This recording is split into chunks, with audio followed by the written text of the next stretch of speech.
Welcome to episode number 251 of the Marine Layer podcast. It's a mailbag episode. We'll open it up and answer your guys' best listener questions. We also have plenty to react to as the Mariners get swept by the Baltimore Orioles during the week. Here's your guys' reminder. Make sure you stay on top of all of our stuff. If you want to do that, you can go right over to our website. That's marinelayerpod.com, where you'll find everything.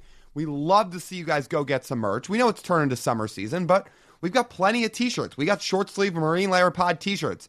Go get one. Wear it out to the park. It'd be awesome. Tag us in it if you do. Go get your merch over there. Sign up for our Patreon. We'd love to have you get involved.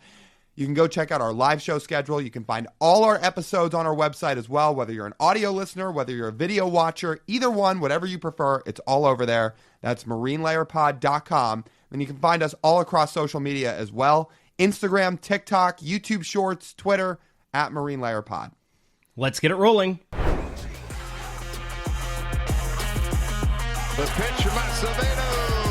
A drive deep to right field. Down the line. The Mariners win this game 2-1. The dream lives. They're going to the playoffs. 1-1 from Jansen. There you go.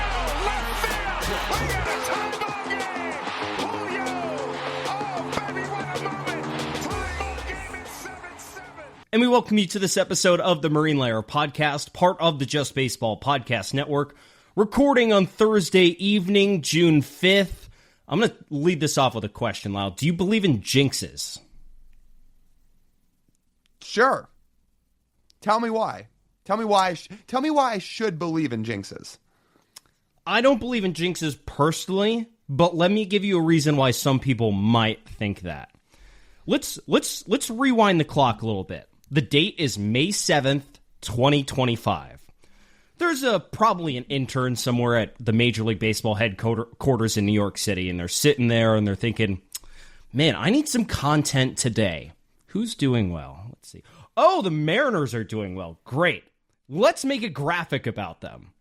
So they do a little research on their little graphic, and they're like, oh, so this is the best start the Mariners have had since 2003 on May 7th. So they say, Lyle, I'm going to put it on a graphic.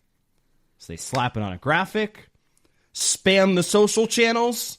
Oh, wait, Mariners' best start since 2003. Alert everybody. Alert everybody. The Mariners are 10-15 since that tweet went up. That is the best stat we're going to tell all day. It's actually the media's fault. Let's play a whole manager's role here, owner's role in baseball. Say, why is our team struggling? Why are we not living up to expectations? Why are people not showing up? Well, it can't be us. It can't be our team. It can't be our players. Let's blame the media. So that's what I'm going to sit here and do. I'm going to blame the media for the Mariners' skid here in May. What did we post on May 7th? Let's see. I'm going to go find it. Did we jinx the Mariners? Are we responsible for the Seattle Mariners collapsing and getting swept at home by the Baltimore Orioles? Let's see. What date am I at? I'm at May 8th. Let's see. Still at May 8th. Here we go. May 9th. Or, no, May 7th. Sorry. Oh, May 7th. Oh, I know what did it, Lyle. Uh-oh. I found it. Well, I need you to Lyle, speak, so tell us. Lyle, I think I did it. We threw out the first pitch on May 7th. Oh, no. So sources tell me that as soon as that ball left my hand, the Mariners season went down with it. Your incompetent throw from the bottom of the mound is what jinxed the Mariners season. Had you thrown a strike, they'd still be winning. I think so. So that's disappointing. To all Mariner fans out there, if you're looking for someone to blame me. I jinxed it. Nice job, Tej. Real nice fucking job, buddy. I thought your first pitch would offset that a little bit. But imagine if we had each thrown 2 darts. Imagine. That's a fantasy land. It's like saying, Lyle, what if the Mariners made the World Series? They might have if you had thrown a good first pitch. I guess we'll never know now, wouldn't we? That's funny. This is the story of the day. Blame the media. Blame the media. Yeah. Please blame the media for the Mariners getting swept at home by the Baltimore Orioles. Here's an actually more realistic stat, Lyle. The Orioles all season had one of the 3 worst pitching staffs in baseball. You and I were so confident on Monday. We were so confident. I sat here in this chair and I said, I'm going to predict on Tuesday Cal Raleigh hits a home run. No problem. He's taking Sagano deep on Tuesday. He did not. But I expected, the Mariners would put up some runs because the Orioles pitching staff this season has been horrendous.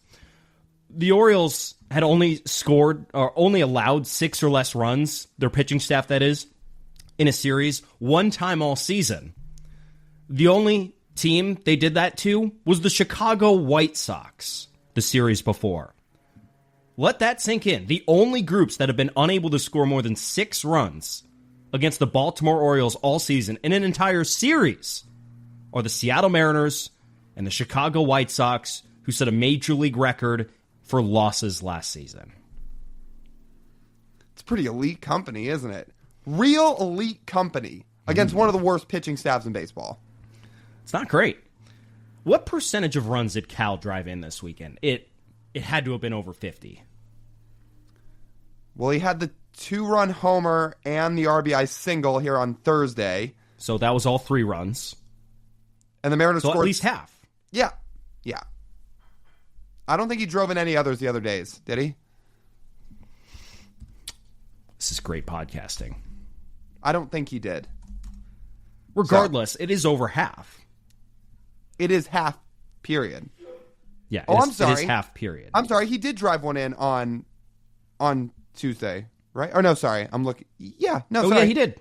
He did. So he drove in over half the runs. So he drove in over half the runs in this 3-game series against the Orioles, in which they only scored 6. Nice. Does that that feels right based on what we've seen from this team, right? Like, Cal Raleigh has been unbelievable, and everyone else has gone somewhere else. Well, considering they can't win a game when Cal Raleigh doesn't hit a home run, yeah, everything you said just checks out. You think we're kidding? No, we're not. Mike Varela of the Seattle Times tweeted this out here on Thursday. This is before the game started, or it was in the middle of the game. But now the stat's been updated. Listen to this. The last Mariner win without a Cal Raleigh dinger, that was a 5-1 win over the White Sox on May the 19th, 15 games ago. How is that possible? You want to talk about a one-man wrecking crew? That is the definition of a one-man wrecking crew, with nobody else picking up the slack behind him. I think we're unintentionally making Cal Raleigh's MVP case even better. We're not even directly advocating for him. We're more just ripping on the rest of the team. And yet it turns out to be a positive for Cal Raleigh. Here's, I think, the ultimate whammy in all of this. I tweeted this out earlier. Since May 1st, Cal Raleigh has been the most valuable position player in all of baseball by WAR. Since that same point, the Mariners have a losing record, first of all, 14-17. They are also, as an offense, 21st in runs scored, 20th in stolen bases, 26th in strikeout rate, 21st in walk rate. A bottom third offense when you have a player who is the best in all of baseball. That is picture perfect Mike Trout on the Angels. Is it not? Yes. Like 2018 Angels, MVP Mike Trout, 10-win season, and the rest of the team is doing that. Couldn't drawn it up any better. At least with 2022 Aaron Judge, they still made the playoffs. They made the ALCS. He had enough around him to get to the semifinals, essentially. Trout, that's the best comparison you can give right now.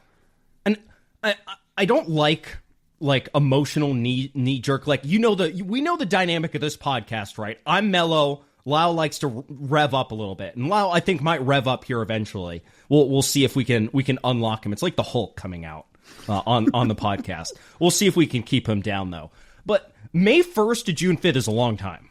That's over half the season you've played so far, and in that span of time, the Mariners have not been a good baseball team. What I failed to mention in that last section of talking that I just did was that the Mariners also have a bottom third pitching staff overall, not brush bullpen. Overall, in that span, for over half the season, the Mariners have had a bottom third offense and a bottom third pitching staff. That right there is a bad team. Yeah, like, you can't pinpoint to anything they're doing well right now outside of Cal Raleigh. You just tweeted it here on Thursday afternoon. Cal Raleigh has been the single most valuable player in baseball since the start of May by FWAR, and the rest of the Mariners across the board, offensively and on the mound, rank in the bottom half to the bottom third of baseball in a variety of categories. It's not like it's one or two. It's everything. It is the definition of a one-man wrecking crew right now. It's Cal Raleigh with nobody picking up the slack. JP and Julio, I think, are slightly excused from the conversation, but everyone else, no. The JP and Julio have each been about 30% better than league average over the course of that time. Maybe not their best selves, but good enough. But the rest of the team, like the all-encompassing nature of the lineup 1 through 9, has not been able to produce enough runs. They've not been able to prevent enough runs. They've not been able to generate strikeouts. The offense, which is supposed to be known for its walking, for the last month and change has not been able to walk. Why? Well, that's what the lineup was built on. Well, when Jorge Polanco has about as bad a month as you can have for any player in baseball, when you're not getting on base, you're not going to walk that much. So his walk rate goes down, and other guys' walk rates went down. Dylan Moore, for example, who walks a ton when he's at his best, but he didn't have a very good month of May. It was about league average, so he's not going to walk as much either. All this leads me to one big question I have. It was a little more clear in April, but since May started, it has not been clear at all. What is the Mariners' identity? Loading. They're searching for one because they do not currently have one. At least in April, you could say, yeah, our identity so far this season is that we hit home runs, we walk among the best of all offenses in baseball, and we steal bases. Yeah, our pitching staff's a little injured, our bullpen's a little undermanned because Matt Brash is not here yet, but we have some clear strengths. They don't have any strengths since then. Not at all. They're not good at anything. The identity, unfortunately, is Cal Raleigh, and one player is not your identity. And you can't win anything with one player being your identity. You have to have something else. We thought going into the season the identity would be rotation.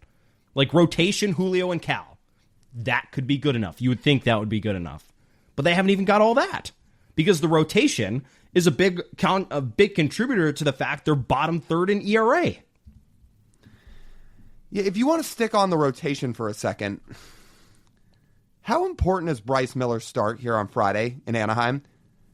Because I got to be honest, I'm not the Mariners. I'm obviously not a decision maker. But we just watched Emerson Hancock turn in another really good start here against the Orioles.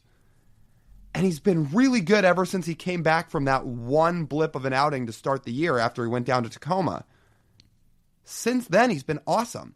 Last 4 starts he's had, his ERA is sub 2.5. It's hanging around 2.2. So if Bryce Miller has another tough start here on Saturday, and we talked about this 3-start sample for Bryce, what is he going to look like in the first 3 starts back from the IL? Is that cortisone shot going to help?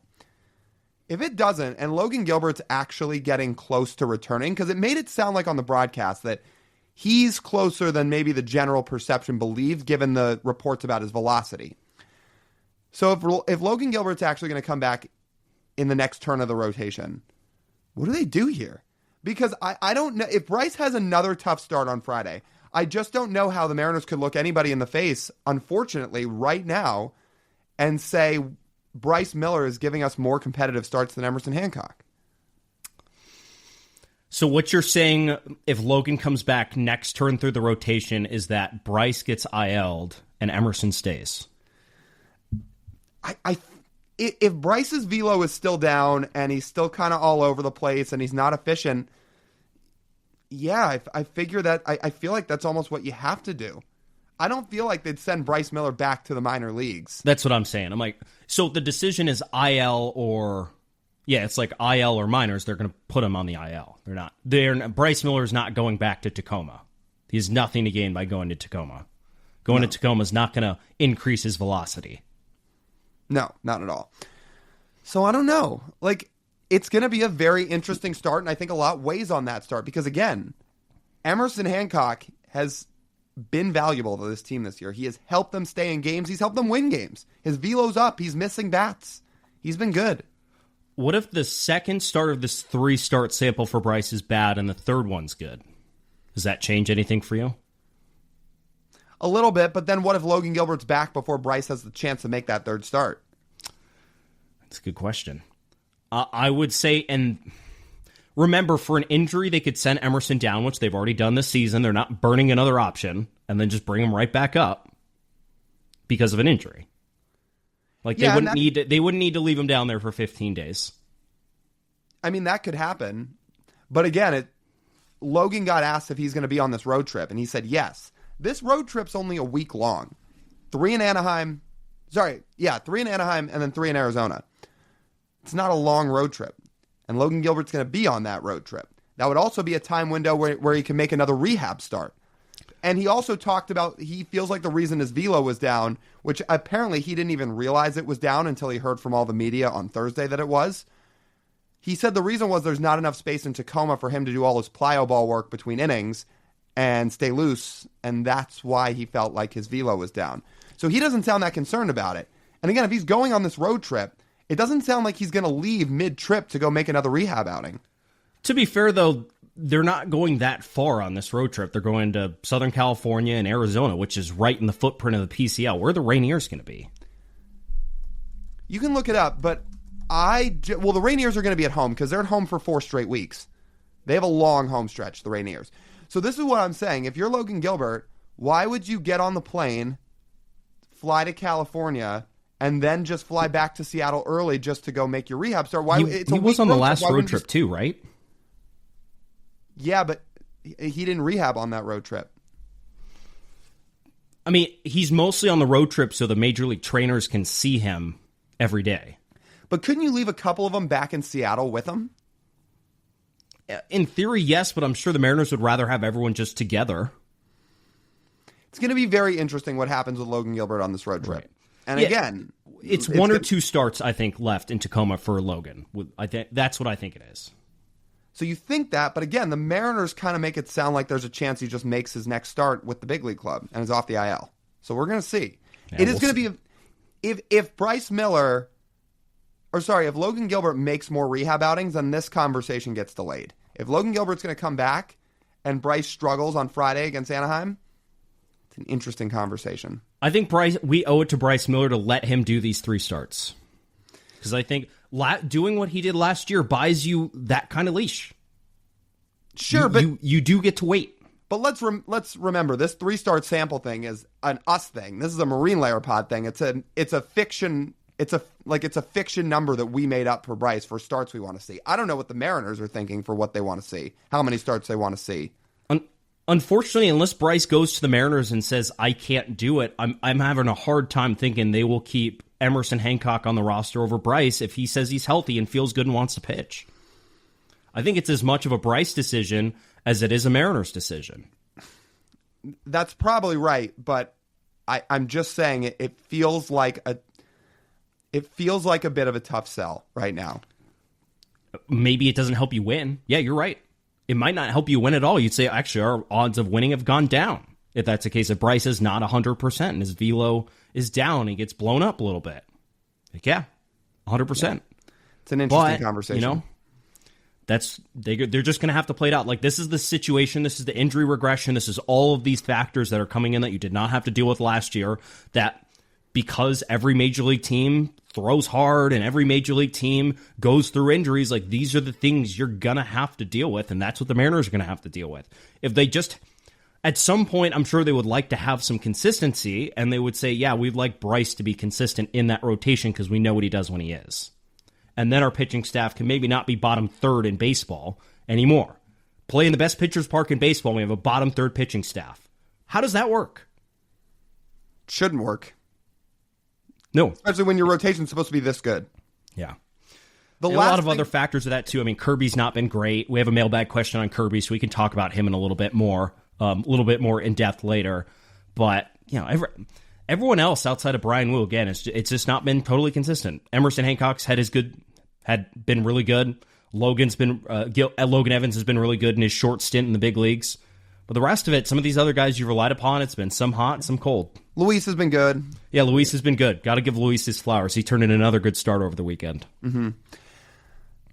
The other topic I want to hit on here before we get to the mailbag is, again, getting back to the offense.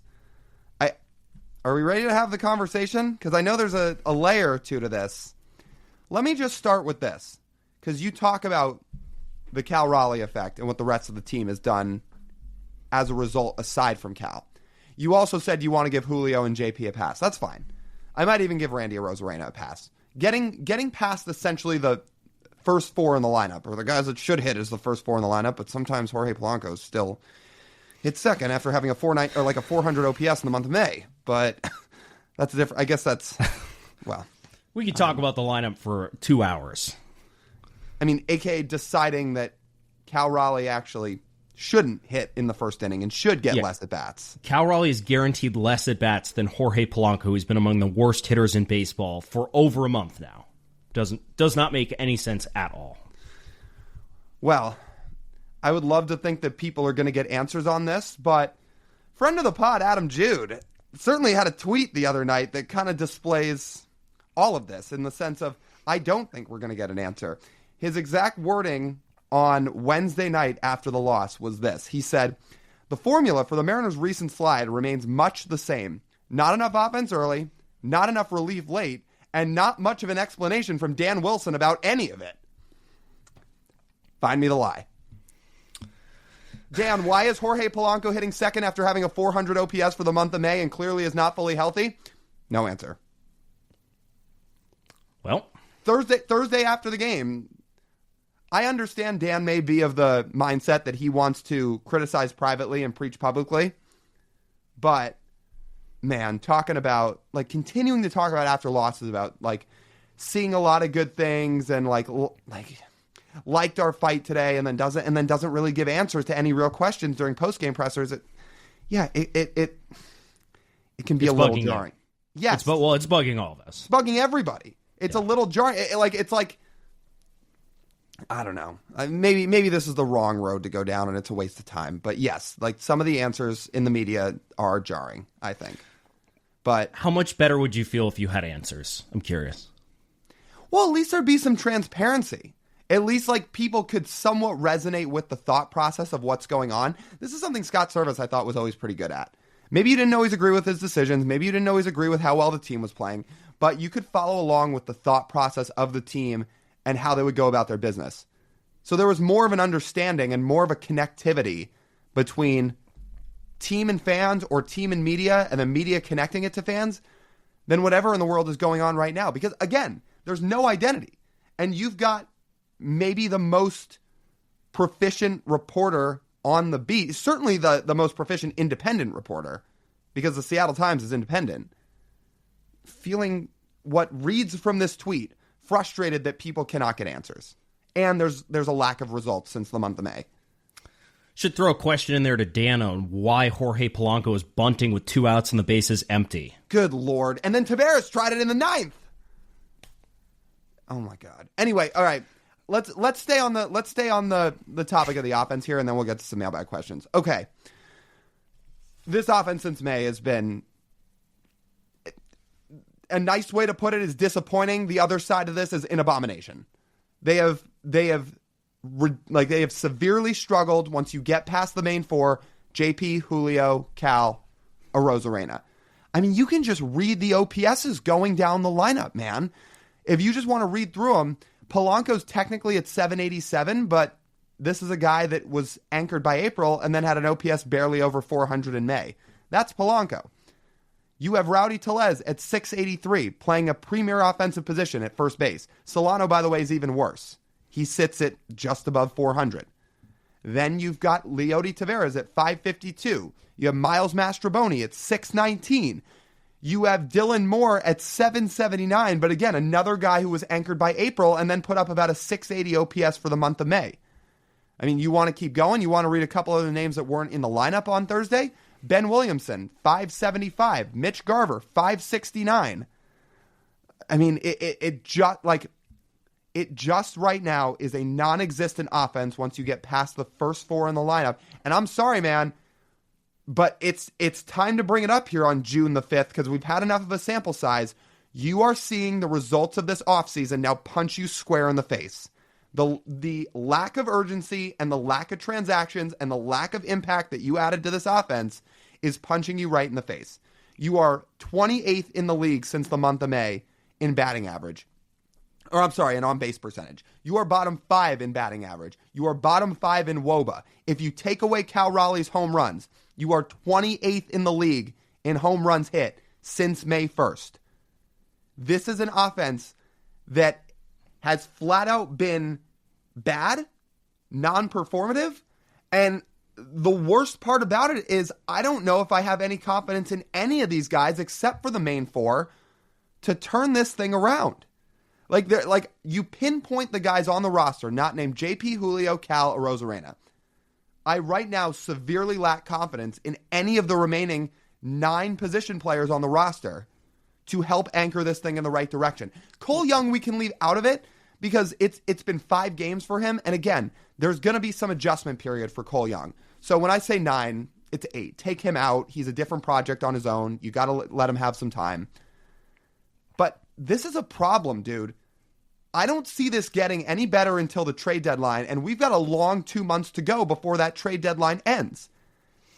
You won't be able to float until the trade deadline if your pitching staff is doing what it's doing on top of that. Because even if the Mariners didn't transact with their offense all offseason and say they also expect will be a bottom 3rd offense this year. But if we have one of the 3 best pitching staffs in all of Major League Baseball, then we can make it to the trade deadline and then go add when people want prospects. Because that was one of their big beefs with the offseason. On top of the fact they set an arbitrary budget of what they were willing to spend. They did try and go trade for guys, but people don't want prospects in the offseason. Like, no, we want to get better. We don't want to trade for prospects. But at the deadline, teams are a little more willing to go trade for prospects, like going and getting Randy Arozarena. So yeah, I wouldn't fret over. So here's the thing: if they're in position, I think they're going to go out there and they're going to add at the deadline. I think they will be aggressive. I think they will trade prospects that they need to go acquire whatever impact is out there at the deadline. But you have to make it to that point. And another mailbag question, again, that will tie into this nicely, is like, all right, you're 4 games over, 3 games over right now? What's your record going to be on July 25th when the deadline's closing in? Can you make it to July 25th with a bottom 3rd offense and a bottom 3rd pitching staff above 500 and in position to buy? Like, hoping what happened to the Tigers last year, who were well below 500 at the deadline, trade Jack Flaherty away, and then go on this insane run to make the postseason. That's not a strategy. Like, I hope that's not the thought process here. And again, if you make it to the trade deadline as I put out in the offseason and you're below 500 and you're selling, then, the 10 years have been good, but it's probably time at that point. And are they going to have a resurgence to put themselves in a position to continue to add at the deadline? I certainly hope so. I'm not going to definitively say no, but to the point that you made, since May 7th, they're 10-15. They've lost 7 of their last 10 as we're sitting here recording. They've also lost 10 of their last 15. And as we know, most of their wins have come from in April when the offense was really good and on a tear. It has disappeared and evaporated since then. And you have to bank on the fact it's going to come back with all the guys that I listed past the first 4 names to find a way to come together and pick up the pace once you get past the first half of the lineup. You have to have confidence in these guys to do that. Like, do you? Right now, like is there somebody you point to? Take JP, Julio, Cal, or Rosarena out of it and take Cole Young out of it. Is there somebody in the remaining 8 or multiple guys in the remaining 8 that you look at and say, like, I am confident they're going to help spark this thing again? No, I'm not. But this lineup's not going to win on depth. It's going to win on its highest paid and biggest star players playing out of their mind. What if, let me present 3 players that start playing extremely well over a month, 2 months, or even from now until the rest of the season. Julio, Logan Gilbert when he comes back, and George Kirby.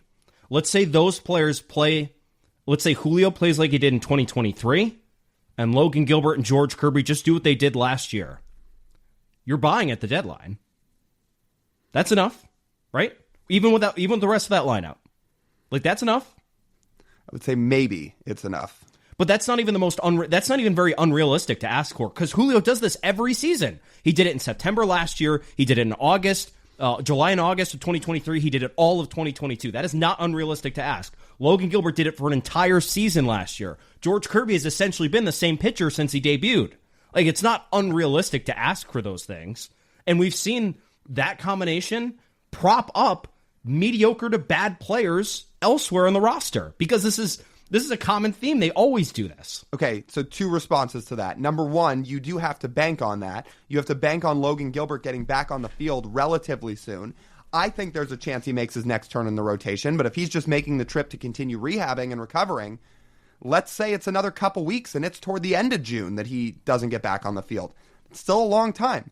Let's say George Kirby still takes some time because he didn't have a spring training. He still may need some additional starts to build himself back up. What if he is not at full strength till the end of June? What if Julio doesn't hit his hot streak until August again, like last year? And by the way, you factor that all in. That's one scenario. The other scenario is, what if those guys do everything that you said they're going to do? But Cal Raleigh, from now until August, puts up an 800 OPS combined. Really good 2 months if he has an 800 OPS.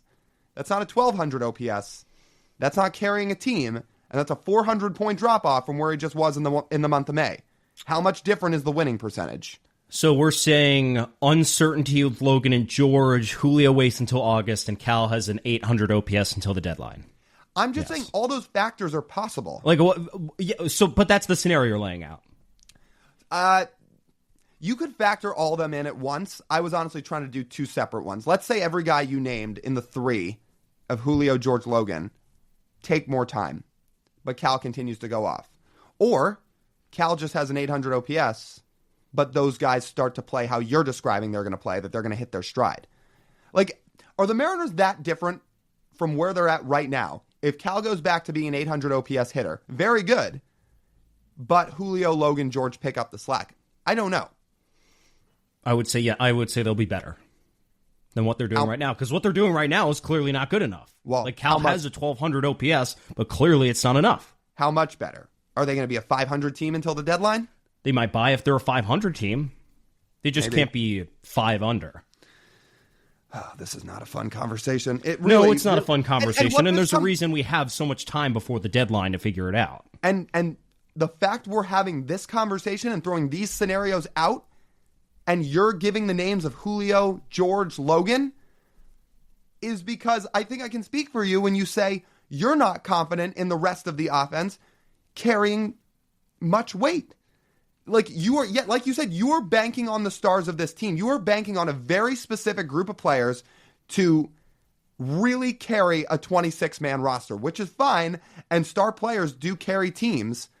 A lot of teams have more star power than the Mariners do. But the other side to this is asking your role players to play roles rather than be negative anchors. And what the consensus I'm picking up from the two of us is there's not much faith in the rest of this lineup to turn things around. Yeah, but what if all of your star players just play well? It's still is it not a black hole 5 through 9 in the lineup? It is. But we just need to get to the deadline. That's what this conversation is about, making it to the deadline. I mean, can they even do enough at the deadline to seriously change the course of this team? Well, we know what it's going to take for them to seriously change the course of this team, and they're not going to do it. But in terms of actually adding at the deadline, sure. Randy Arozarena was about as good of an addition as you could have possibly had at last year's deadline. Did it mean shit? By know what it takes, you mean spend actual money. Spend more money or make the decisions that need to be made when hiring people to run the team. That's the other part of this, too. Again, obviously, this could all come back to the fact of an arbitrary budget that gave them absolutely no wiggle room and no power to work with all offseason to bring in significant talent to upgrade your roster. But even the guys that got brought in, the 2 moves right now are Donovan Solano with an OPS barely over 400 and Jorge Polanco, a guy with an OPS barely over 400 since the start of May. So even the resources they did use are not helping this roster right now. Yeah, and some people would say, well, they had to make those decisions because the budget was so small, but there are teams out there with similar or smaller budgets that don't mess up that much. And again, when you get 10 years of runway to put your put your stamp on a team and have a process and all this kind of stuff and build a successful team. And these are the things we're talking about in year 10. Like, we're having the same conversation we had in year 5. Wrap this up by reading a quote, and then we'll get to mailbag questions. February 3rd, 2025. Tweet from Ryan Divish. Miss him, by the way. Ugh. We're halfway done with his sabbatical. Really miss him. I can't wait to see him again. Jerry DiPoto says, after they signed Jorge Polanco and in their essential postseason, their offseason wrap-up press conference, quote, "It's been a pretty quiet offseason, and I think that's reflective of a team that didn't have a whole lot of holes to fill. And we feel great about our farm system. We feel great about the stability of our team, and we feel like our offense doesn't get enough credit for the things they do well." Yep. I'm looking at that tweet here on June 5th. Doesn't line up a lot. In fact, I'll take it a step farther. I read that tweet and I say, false, incorrect. Yeah. There are holes on this offense. In fact, you can point out a whole lot of them right now. Yeah. So, look, all right. I promise I wasn't going to do this. So let me come back down to earth here. I caught myself. There are 101 games left in the year at the time of recording this. Things can change. The offense could get hot again. Maybe Rowdy and Demo and some others get back to what they were doing in April. Maybe Cole Young starts to pick it up and he starts to play his role. Maybe there are some ways that this thing can change. However, as we sit here on June the 5th and we read that quote back from February, we have enough of a sample size to right now say at this point of the year, as we're over a third of the way through the season, that is not true.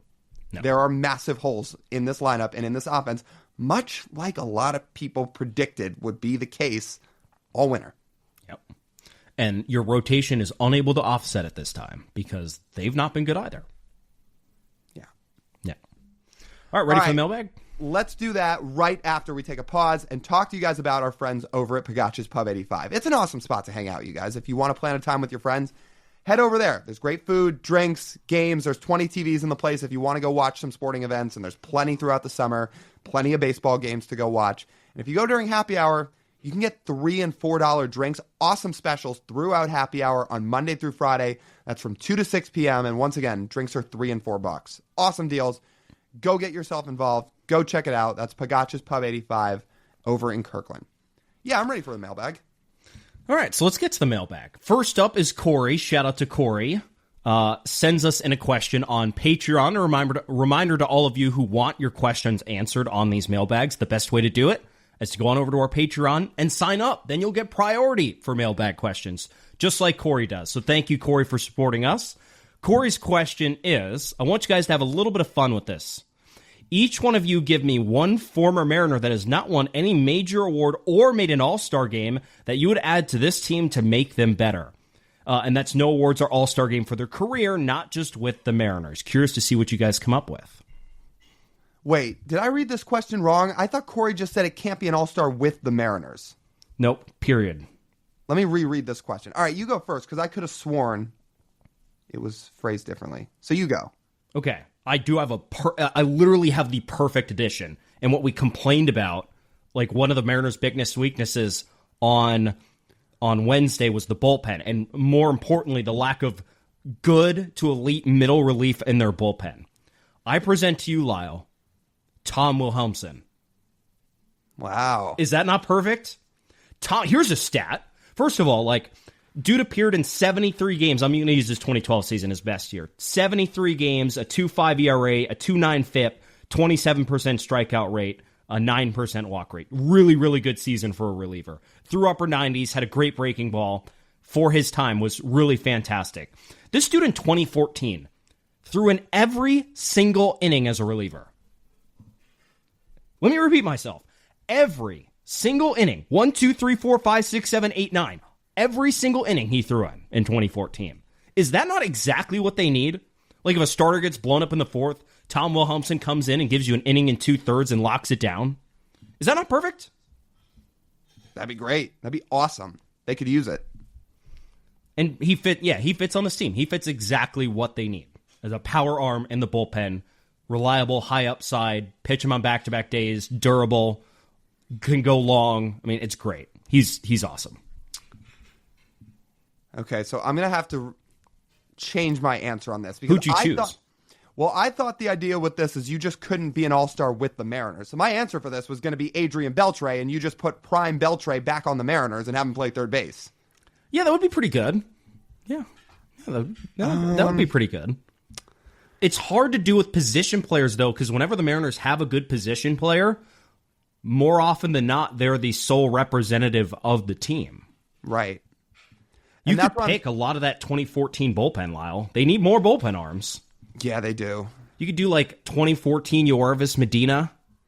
Well, I was trying to think of something different because you picked a bullpen arm, and you're right that most of the really good position players made an all-star game at some point. Like, I was trying to remember if Tino Martinez made an all-star game, and he did. He made 2 of them. In fact, in 97, he almost won the MVP. I was going to say Daniel Vogelbach, too, but he made the all-star game the one year he was really good in Seattle. Yeah, they need somebody better than Vogie. I'm sorry. Oh, I mean, he's better than what they currently have. Right? I mean, Daniel Vogelbach had a good, couple of months, and then that was the end. Oh, here's an idea for you. 2020 Kyle Lewis. That is a good one. Oh, wait, no, he won an award. Just kidding. Yeah, he won an award. Damn. All right, hang on. I can do this. I was going to say... No, wait. Yeah, this is harder if I'm trying to think of a position player here. Because, like you said, all the good position players probably made all-star games at some point. Gene made an all-star game. Kyle Seager made one all-star game. Haniger made an all-star game in his prime. I mean, all the positions the Mariners could really use. And obviously their first base track record over the years is not stellar. So I'm trying to think through this a little bit. And the entire 01 team made the all-star game. Right. This is tough. Why don't we come back to this one? Why don't you think a little bit as we go along? All right. Again, I thought the question was different, and they just couldn't be an all-star as a Mariner. In that case, it's Beltre in a heartbeat, because that would be. Did Pineda make an all-star game? I think he did, right? Yeah, but they don't need a starter. I'm trying to think of somebody else. A rotation that's bottom third couldn't use a starter. Prime Michael Pineda. You know the Mariners are not focusing on adding to their rotation, so I'm not either. He did make it. When he was a 22-year-old rookie, he made the All-Star game. I do remember that. J.J. Putz made an All-Star game too. Jeez, that one season in 2007. Right. Yeah. All right. Here's one for you. What if you got? Oh, he made an All-Star game too. I was going to say Brandon Lee adding to the bullpen. Jeez. What about David Artsma? Yeah, he was good, right? I don't know if he was great. Is there not a better name? I mean, Ardsman had a really good year in 09, but is there not a better name of somebody that's been a Mariner, position player, not an all-star, but really good? Oh, how about this? Here's one. Wait. Damn it, he's been an all-star too. I was going to say Teo. Get Dodgers Teo on this team. Yeah, that would be really good. I got it, Lyle. Got the perfect one. Oh, boy. Abe Toro? He's versatile, plays multiple positions. He can even DH if you need him to. Abe Toro. Oh. Do you want to talk about the numbers he's rocking in Boston right now? No, not really. Oh, I think you do. No, I don't think so. Oh, I think he's been pretty good. I think we go on to the next question if you can't figure anything out. Fine. We can move on. I'll keep thinking on it. Sorry, Corey. I thought I read it a little bit differently. Tanner on Patreon asks the question of, if you're stranded in a jungle and you have to pick a position player, a pitcher, and a coach to survive with, who are you taking and why? The pitcher, I'm going to choose Jackson Kowar because he's from Florida and he's a big human being. We have a very good friend, Jeremy, from Florida. He's awesome. If there was ever anyone you would trust to fight a snake or a gator, it would be someone from the state of snakes and gators in Florida. So yeah, I'm choosing Jackson Kowar, big human being. Looks pretty intimidating. I wouldn't want to fight him if I was an animal. Just say it. You're trying to say Florida man. A Florida man. He's a Florida man. Yeah, he is a Florida man. Grew up in Florida, went to Florida, and now is up here. He's like, yeah, it's tame up here. Position player, I don't know how you can't choose Cal. He's a mountain, and he's great. All around great. He's like the GOAT at everything. So yeah, I would want Cal. Cal could probably, it's pouring rain, and we need a fire lit. Cal's making a fire, no problem. It's perfect. I'm sure he's got elite outdoor skills, too. And then the coach, This is a bad group of coaches to choose from. I don't know who I would choose. I went with Eric Young Jr. because I think he'd just give us the best chance to survive.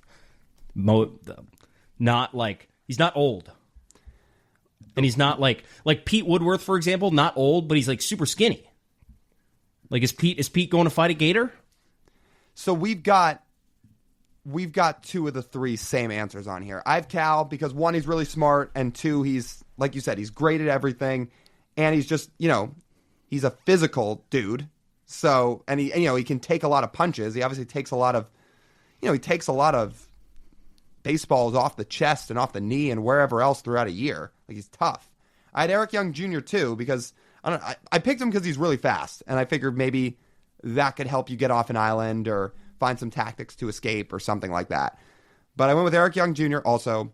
Pitcher, I went with Kirby because he feels like the guy that if something was standing in your way and you had to fight an animal or something, some impending object, that he just gets super pissed off and fight him for you. So those would be my 3. Wouldn't it be a little weird though? Like, because Kirby's he's not the biggest social bug in the world. No. There'd be some quiet times, but maybe that'd be good for you. Yeah, although that may not matter in the end. Okay. All right.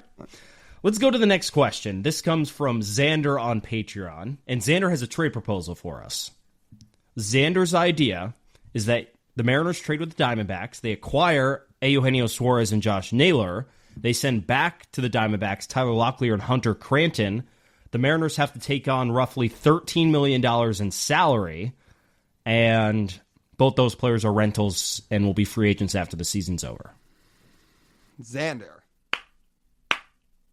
Clap it up. Clap it up for this one. The Mariners acquire Josh Naylor and Gino back at this deadline. How could you not be fired up? How could you not be fired up? Impact first baseman, slugging third baseman who's still hitting in Gino. That solves your infield if you go and do that.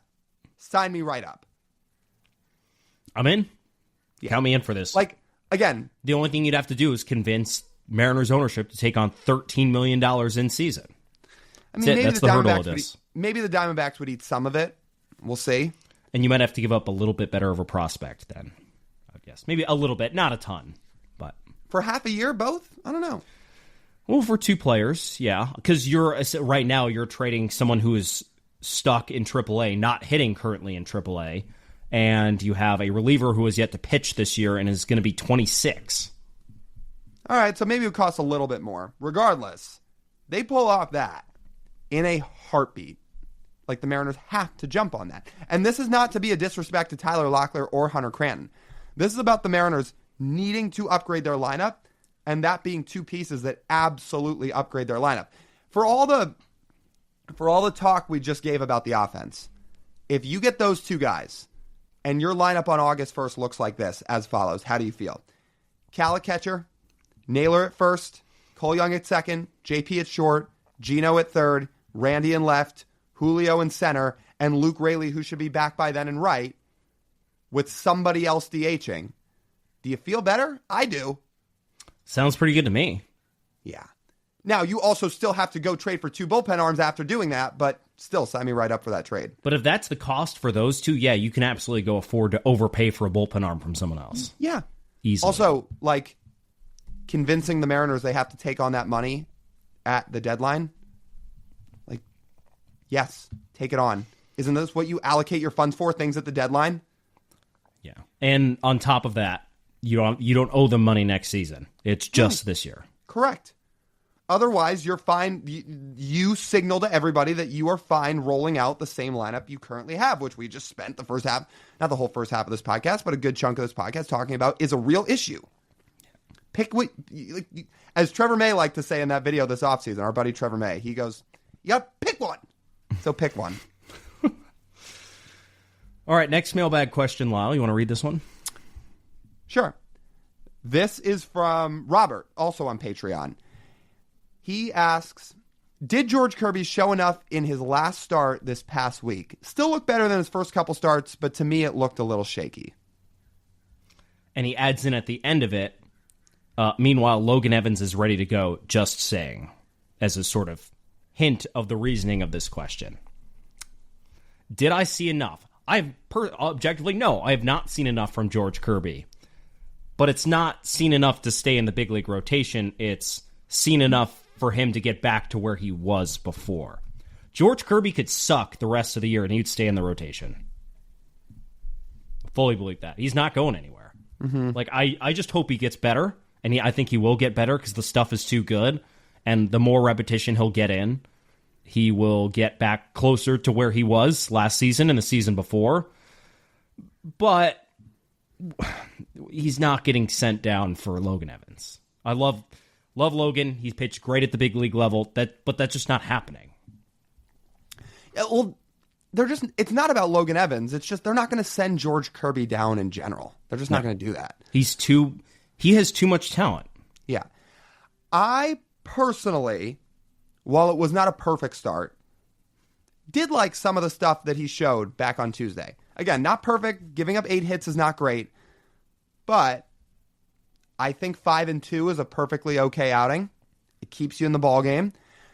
I think the big thing here to remember, even before I get to some of the other numbers, is, and I don't think we can harp on this enough, George Kirby did not have a spring training. He had no starts to just build up and work through things and, basically have a platform to fail if he needs to fail in exhibition outings before pitching in real meaningful games. He did not have that the way everybody else did. And I think that's made a big difference. You're seeing him work through some things early on here, which is fine. It might just take him a little bit of extra time. Now, what he did in this past start, if you want reasons why I liked what I saw, number one, he generated 11 whiffs. So guys were missing at the stuff he was throwing at him. 11 whiffs is not an overwhelming number of whiffs, but it's not nothing either. So he started to miss some bats, especially on the four-seam fastball where he got 7 swing and misses. That was up toward 98 miles an hour as well. So the stuff is there, which is a good sign. And while he gave up hits, like he's around the strike zone like always. He only gave up 1 walk. So he's around the strike zone. Fastball velo's up. You've seen him miss some bats. I think you're seeing pieces of this starting to build back up. And 5-2 is not some egregious outing. Where I don't think we're that far off from seeing the normal George Kirby again. But I do think you're seeing him trying to make up for some lost time in meaningful regular season games for what he didn't get to do in spring training. George Kirby has also always given up hits. So if you say, he's giving up a lot of hits, he led the American League in hits given up last season. That's not something that he has not done in the past as he's working his way back. Yeah. The runs allowed aren't great. But yeah, the hits, it happens when he throws as many pitches as he does in the strike zone. This is a little tease for next week. Just if you're curious on more of George Kirby talk, we had Hembo from ESPN on, and that episode will be out next Friday. He has some opinions. Wednesday, it'll be out. Yeah, Wednesday. Oh, you said Friday. Sorry. Wednesday, next week. That episode will drop. He has some takes on George Kirby. Yeah. So I'll leave it at that. Pay attention to when he talks about George Kirby. And Hembo was great. We'll talk about it more next week, but you should listen to that one. He knows his stuff. Knows his stuff, and it was very fun. We'll talk about it more on Wednesday, or more for Wednesday's podcast. But you know what? To Corey's question, I think I might have found the player. Position player, never made an all-star game that could help this team. And it is not some flashy answer, but I do think it would help. They could use Seth Smith. He never made an all-star game? Never made an all-star game. Never won an award. I think that guy would absolutely help this lineup. Because you know what he is? In the most basic, lamest of terms, he's a professional hitter. He's not going to wow you. Sure. Yeah, he's boring. But you know what? This team needs some boring. Because he is not going to wow you with anything. But he is going to be 10 to 15% above league average as a hitter just about every year. That's basically what he was in Seattle. He's going to hit a few home runs. He's not going to strike out a ton. And he's going to give you professional at-bats all the time. And by the way, Or never mind. Sorry, I was going to say. Is he DHing? Yeah, he could DH. He could also play some right field because right field with Rayleigh being out hasn't exactly been totally smooth sailing. So there's some different things he could do. Not a again, flashy answer. But would he help this team? Yes. Yeah. There are not enough guys WRC plusing above 100 right now. Solid answer. He's the man. Yeah. All right, let's get to our next mailbag question. This comes from Mill3013 on Instagram, and the question is, so Julio has a 52% ground ball rate this season. Can he ever be an elite hitter with ground ball rates so high? Yes, but it's going to be difficult. If you want some names that are ahead of Julio in ground ball rate this year, when you look at the league leaders in ground ball rate among qualified bats, Julio's in the top 15. But some names ahead of him, Christian Yelich, he's number 1. Hasn't been a great year this year for him, but he's actually had a pretty high ground ball rate most of his career. Ellie De La Cruz is ahead of him. Fernando Tatis is ahead of him. Gunnar Henderson's ahead of him. Carlos Correa's ahead of him. Juan Soto's even ahead of him. So it's not impossible. If you just want the names of guys that are hitting ground balls at a higher rate than Julio Rodriguez, it is not impossible to do that and to be a star player. TJ will dive into more of the nuts and bolts of why it's going to be difficult. But to just wrap up my thoughts, I would say when you are Julio and you beat fastballs into the ground as much as you do rather than elevate them, that's what makes it hard. Julio hits balls very hard on the ground often rather than elevating more baseballs in the air. And when you do that, it is much more difficult to constantly do damage. So my answer is not impossible, but difficult. I went back and I looked at the past 10 seasons. So I took the question. I was like, all right, how many players have had a good season, or sorry, an elite hitting season, which I said is a 150 WRC plus is higher with a ground ball rate above 50%. So I went into Fangraphs and I looked. There have been 5 seasons in the last 10 years where that's the case. There's an MVP on this list. 2018 Christian Yelich won the MVP doing that. The other 4 seasons, Yelich has done this twice. He did it in 2024 as well. Juan Soto's done this twice. He did it in 2021 and 2023. And Yandy Diaz also did it in 2023. So after that, I went and I went to go look at what everyone had in common with this besides just overall offensive production. So the WRC plus is, again, all over 150. So that's incredibly productive. But here's things all of these hitters did well to remain productive offensively, even though they're beating a lot of balls into the ground. Number 1, and probably the most important one, you have to walk a lot. All these guys walked over 10% of the time. The median was more like 12 to 15%, like a lot. And then you have Juan Soto, who had a season where he was 22% walk rate. You have to do that. On top of that, you have to keep your strikeout rate 20% or lower. The highest strikeout rate of that bunch was Christian Yelich at 21%. Which was still below the league average. Everyone else was under 20%. The home run to fly ball rate, which just means the percentage of your fly balls that you hit over the fence for a home run, needs to be over 17%.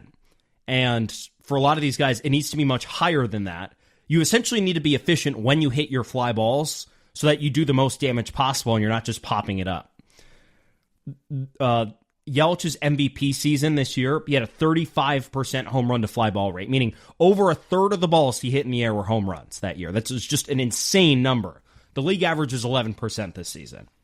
And on top of that, you need a BABIP of 360 or higher, batting average on balls in play, 360 or higher. 4 of those 5 guys did that. Julio is only hitting one of those parameters right now, and that's his strikeout rate being below 20%. His walk rate right now is not high enough, 7.5%. His home run to fly ball rate is 15%, above league average, but still not good enough. And then his 276 BABIP is also not high enough. Yeah. If that was a lot to digest for anybody, the short way of saying that is it's very hard to hit the ball on the ground that much and be a consistent, threat in your lineup. True threat. Julio can still be very good, but a true threat, it's going to be difficult. So, yes, he needs to lift the ball more. All those guys had on-base percentages over 400 as well, which Julio has not done. Right. And they don't strike out a lot, most of those guys. Which Julio's strikeouts are down this year. Let's give him credit. But it's got to stay that way. And there's still a lot of swing and miss in Julio's game. There's still a lot of chase.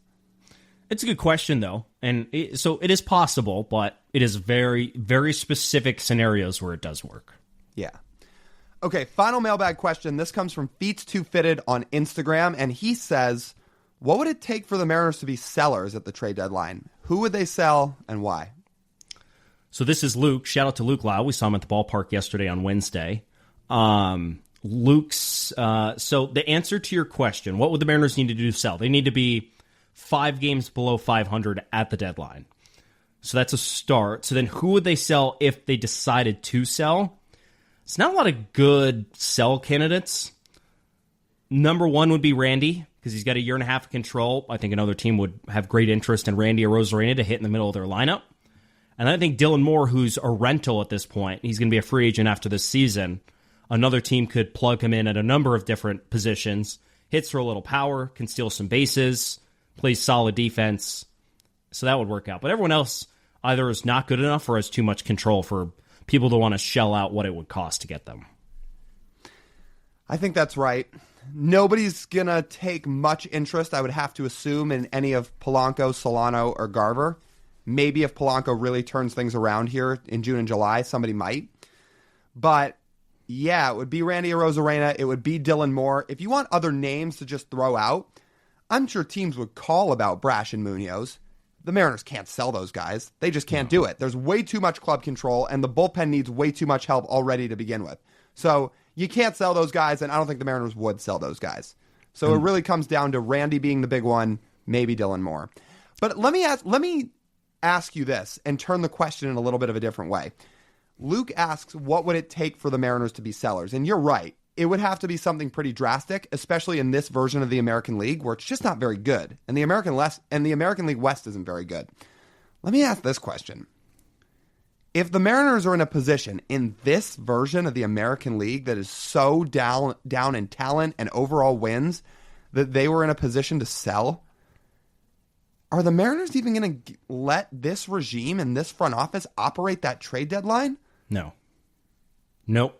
Yeah. They should. Sorry, let me revise my question. They shouldn't.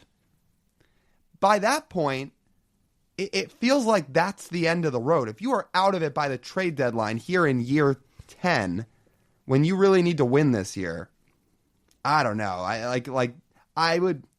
That would be a little head scratching to me. If they were that far out of it where they needed to sell and they still let this front office work the trade deadline.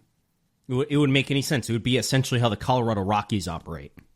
Right. Who wrote the art? It was Jordan Schusterman, friend of the pod, wrote that article, right? Yeah. I think so. Or no, Jake, or did Jake write that?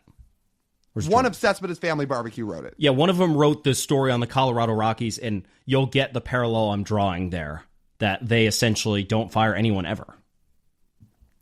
Passan was on Pat McAfee recently and talking about that too. He said they're decades behind the rest of baseball in the way they operate. And the Mariners cannot do that. That should not be allowed. If you're going to operate on a budget like you do, you need to be as ahead of a curve as possible. Mm-hmm. Right. Have to. But yeah, I think that I totally think that. So whoever would be making the decisions at that point would be selling, I think, Demo and Randy at that point. And then you recoup, you still have a somewhat talented roster, and you go into next season.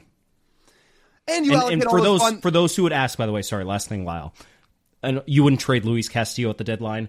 I have a hard time thinking middle of the season he's going to pack up and leave. I have a really hard time thinking that. No, that's more of an off-season thing for sure. Right. And that January 4th, probably. Yeah. Well, the no trade clause expires January 1st. Anyway, now if I can get this thought off and say, if you do trade Randy and Demo and reallocate and get some funds off the books, you set yourself up to go sign Kyle Tucker this winter. Woo! So you save yourself. How much is Demo making? I mean, Randy's going to make 18 next year. Yeah, so 18 plus, what is it, $3 million for Demos? $21 million on top of a $15 million budget for the offseason would be, what is that, $36 million? And if you stretch it out long enough, that should work. And if you get rid of some of Castillo's money this winter, too, and you're planning for that in advance, I don't know. Could make it happen. I think a wintertime hike might be in order. Oh, I need it. As much as I hate hiking, I need it to be in order. God. Hopefully, for your case, they don't close the mountain when they trade for him. Then either I just hike up regardless, or we find another day. Well, we'd have to find another day because do you want to scale like ice sheets? I mean, not entirely, but does it mean they get Kyle Tucker? Well, you would probably die. but how much am I willing to pay price-wise to get Kyle Tucker on the Mariners? Well, I didn't say the Mariners are winning a World Series, Lyle. Just said they're getting Kyle Tucker. Well, you think that one over. You give us an answer on Monday's podcast. all right, well, they're signing him this winter. They're getting him. And they'll do whatever it takes to make it happen. Anyway, that was a good set of mailbag questions. And, yes, shout out to you guys for sending it in. God, now I'm on a Kyle Tucker wavelength here, and that's all my brain's going to. Well, let's get Lyle off the subject. And just a reminder to everybody, if you want to send our mailbag questions in and you want priority, Patreon's the place to go. Go to our Patreon, Marine Layer Pod on Patreon, and you get priority if you sign up for our Patreon. And we really appreciate the support. Lyle, let's go down on the farm. Who's your standout Mariners minor leaguer of the week? I think I'm going to inform some people about a fairly new name, and a name that not everybody knows. But he's somebody that we got to talk to in spring training. We were a big fan of. We actually learned he's a pretty big fan of us, which is super cool. But shout out a guy by the name of Matt Tiberia. So for those who don't know who he is, he was drafted this past summer, 2024, 18th round at a Lynn University. That's in Boca Raton, Florida. He's down pitching in Modesto to start the year. He has been awesome. So far in 9 starts across just under 41 innings. He's got a 2.21 ERA. His whip is right at about 1. And he's striking out almost 9 batters per 9. He's been really good. And obviously you've got to find some arms in the system at times that are kind of diamonds in the rough. It's probably too early to know exactly what he's going to be. But I'll tell you what, man, through 9 starts of his pro career, he's looked really good. And just from a personal note from us here on the podcast, we're fired up for the guy because that's a really cool start to have. So shout out to Matt. Again, he was awesome in spring training when we got to meet him, talk to him. And, man, I hope he gets moved up to Everett soon so we can go see him in person and catch up with him because he's been great. Sources say Marine Layer Pod merch helps your performance. Tiberia does have a sweatshirt, I will say. I don't know if it's a coincidence. Sources are saying, so if you bought some merch at marinelayerpod.com and started excelling at your job, you thank us. You know who else has It's a win-win. You know who else has a Marine Layer Pod hoodie? Logan Evans. Well, I was going to say there's a few. There's a few. Logan Evans has one. He's been pretty good. I don't know if it's a coincidence. Well, maybe you listeners will have to buy some of our merch and find out for yourself. Shout out Matt Tiberia, though. That is really cool. When you see stories like this, guys who were slept on and picked late, and again, he's a guy who bounced around a little bit in college. Like he pitched at St. Rose, which was in the NE10, and then he went to Lynn, and then he gets drafted in the 18th round. To do what he's doing so far is really cool. I hope he keeps thriving. The guy I'm going to highlight this week, I don't think we've talked about him yet this season, but he has been, since he signed in the Mariners organization, one of the most consistent prospects they have at every single level, and that is Mr. Michael Arroyo. Lyle, he's back up to a 145 WRC plus this season, just as he had a 146 last year. Consistent. As an 18-year-old, 128. As a 19-year-old, it was 146, and as a 20-year-old this year, it's 145. It's pretty consistent. It's really good. Him and Laz both are crazy consistent at every level they play at. So Arroyo's done that. I mean, you look at Laz at every level just to draw the comparison for two guys who are just going off in Everett right now. Laz, at 17 years old in the DSL, puts up a 1007 OPS. He puts up a 994 in Modesto in 2023.